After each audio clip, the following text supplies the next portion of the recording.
السلام عليكم عم مختار. والله أنا في عندي مشكلة بالسيارة وعجزوا الميكانيك، أخدت عند الميكانيكي وعجزوا فيها. فأنا متوجه لك، يا ريت تلاقي لي حل المشكلة. عندي كرافتر فولكس فاجن كرافتر 2014 جير عادي. عندي مشكلة فيها والله، بشم لها ريحة قوية، ريحة قوية بنزين محروق. وبتصرف عندي استهلاك وكيل صرفية وقود جد قوية.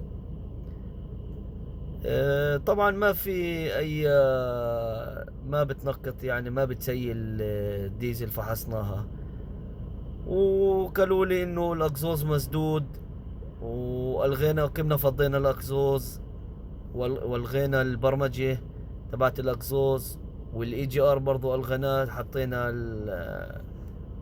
الحديدة والغناه بالبرمجة برضو ما ساعدش.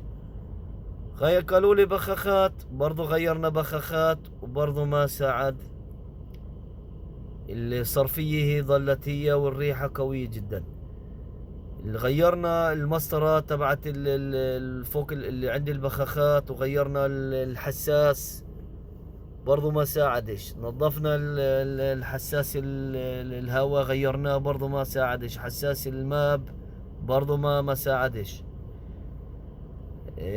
فلتر البنزين برضو غيرته جديد، برضو ما ساعدنيش. فانا يعني عندي الجهاز الاو بي دي، وانا قاعد بشوف انه في استهلاك وقود عن طريق حساس الاكسجين. برضو حساس الاكسجين غيرته برضو ما ساعدنيش.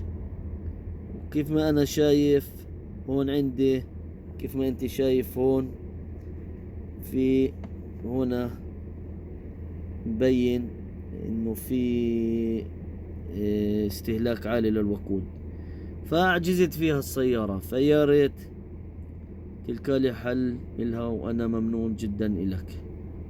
وأي إشي إذا بنقص أي إشي برد أصور، وإن شاء الله تلقى لي الحل. مشكور جدا.